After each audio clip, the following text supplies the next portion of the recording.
बीहट इसलिए विकास कार्य बाधित है कि 6-6 महीना तक प्रोसीडिंग क्लोज नहीं होता। कहा कि 35 करोड़ का दो ढाई सालों में कार्य हुआ है, लेकिन कहाँ हुआ है नहीं हुआ, इस पर कोई चर्चा नहीं। वो खुद ही मुकर गई। यह मुकर जाना यह तो अधिनियम के विरुद्ध है। और एक अचंभित करने वाला प्रेस विज्ञप्ति देते हैं, प्रेस कॉन्फ्रेंस करते हैं कि टेंडर हो रहा है और हमें कोई जानकारी ही नहीं है। देखिए, नगर पालिका अधिनियम यह कहती है कि जब तक माननीय मुख्य पार्षद उपस्थित हैं तब तक उप मुख्य पार्षद साइलेंट पोस्ट है।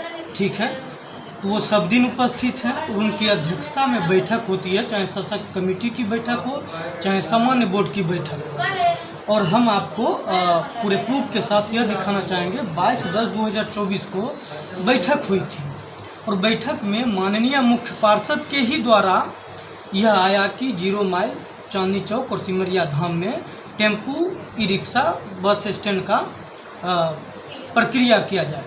ऐसे अवैध वसूली होती है जब नगर पालिका अधिनियम के साथ होगा, तो उन्होंने ही प्रस्ताव लाया था। यह भी जान लीजिए कि नगर पालिका अधिनियम के तहत माननीय मुख्य पार्षद ही सशक्त स्थायी समिति के मेंबर को चुनते हैं, उसमें डिप्टी चेयरमैन का कोई अधिकार नहीं। तो मान लीजिए कि हम विरोध भी करेंगे तो उसका कोई वैल्यू नहीं होगा, क्योंकि वो 6 लोग होंगे, हम अकेले होंगे। तो सर्वसम्मति से ये पास हुई थी। पास होने के बाद फिर सामान्य बोर्ड की बैठक में आया और हाल फिलहाल में एक प्रेस कॉन्फ्रेंस आप देख रहे होंगे जो परसों से आप सबके सामने आ रहा है, इलेक्ट्रॉनिक मीडिया हो या प्रिंट मीडिया। तमाम स्टैंडिंग कमेटी के सदस्यगण बैठते हैं और माननीय मुख्य पार्षद जी बैठते हैं और एक अचंभित करने वाला प्रेस विज्ञप्ति देते हैं, प्रेस कॉन्फ्रेंस करते हैं कि टेंडर हो रहा है और हमें कोई जानकारी ही नहीं है। तो हम आपको दिखा रहे हैं, एक अध्यक्ष बोल रहे हैं कि हमको कोई जानकारी नहीं है। तो स्टैंडिंग कमेटी की बैठक होती है, वहाँ डिप्टी चेयरमैन स्टैंडिंग कमेटी में नहीं है क्या? हमारा भी एक सवाल है। सरकार ने हमें कहा है कि जब तक किसी कारणवश मुख्य पार्षद कहीं कोई कारणवश कुछ हो जाता है तभी डिप्टी चेयरमैन की जो है उपस्थिति है, लेकिन हम पदेन सदस्य हैं, उसमें हम साक्षी हैं और हमारे पास प्रमाण है। देखिए, सबसे अंतिम वाला पेज है जो हम आपको दिखाने के लिए जा रहे हैं। सबसे पहले तो हम ये दिखाएंगे कि ये माननीय मुख्य पार्षद जी का हस्ताक्षर है, साइन है, प्रोसीडिंग क्लोज वही करते हैं। और उन्होंने ही 22/10/2024 को टेम्पो स्टैंड का निर्णय लिया और इस नगर पालिका अधिनियम के तहत हुआ और वो खुद ही मुकर गई।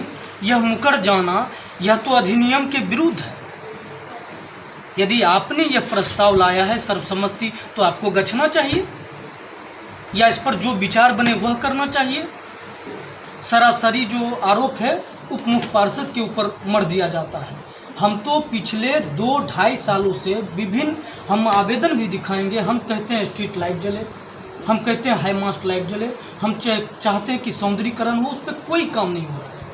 पूर्व में आपको बताते चलें कि उन्होंने कहा कि 35 करोड़ का दो ढाई सालों में कार्य हुआ है, लेकिन कहाँ हुआ है नहीं हुआ, इस पर कोई चर्चा नहीं।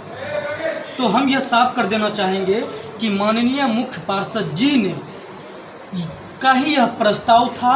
वो प्रस्ताव से इसलिए वो मुकर रहे हैं कि जितने भी टेम्पू चालक हैं, ई रिक्शा चालक हैं, वह जब सड़क पर उतर गए तो उनको लगा कि हम अपने प्रस्ताव से पीछे हट जाते हैं। उन्होंने प्रेस कॉन्फ्रेंस किया और आपको बता देते हैं कि नगर परिषद बीहट इसलिए विकास कार्य बाधित है कि 6-6 महीना तक प्रोसीडिंग क्लोज नहीं होता है। 6-6 महीना तक प्रोसीडिंग क्लोज नहीं होता है। प्रोसीडिंग क्लोज नहीं होने के कारण 106 योजना आप सुन रहे होंगे पिछले बोर्ड की बैठक में लिया गया, आज से 8 महीना पहले, उसका भी हम सबूत देंगे। आज तक इसलिए नहीं हुआ कि उन्होंने प्रोसीडिंग क्लोज नहीं करती हैं, तब जाके कार्यपालक पदाधिकारी के माध्यम से जब लेटर दिया गया तो पीछे का क्लोज करती हैं। तो जब आप आम जनता के हित में प्रोसीडिंग क्लोज नहीं करेंगी, उसको धरातल पे नहीं आएंगी, तो विकास नहीं होगा। सिर्फ और सिर्फ अपने फायदे की राजनीति के लिए कर रहे हैं, लेकिन नगर के आम जनों के लिए वह कुछ भी नहीं कर रहे। सांसद के द्वारा भी मध्यस्थता की है, क्या निष्कर्ष निकला? आज का निष्कर्ष यही निकला है कि जो निविदा की गई है उसको तत्काल स्थगित कर दिया जाए।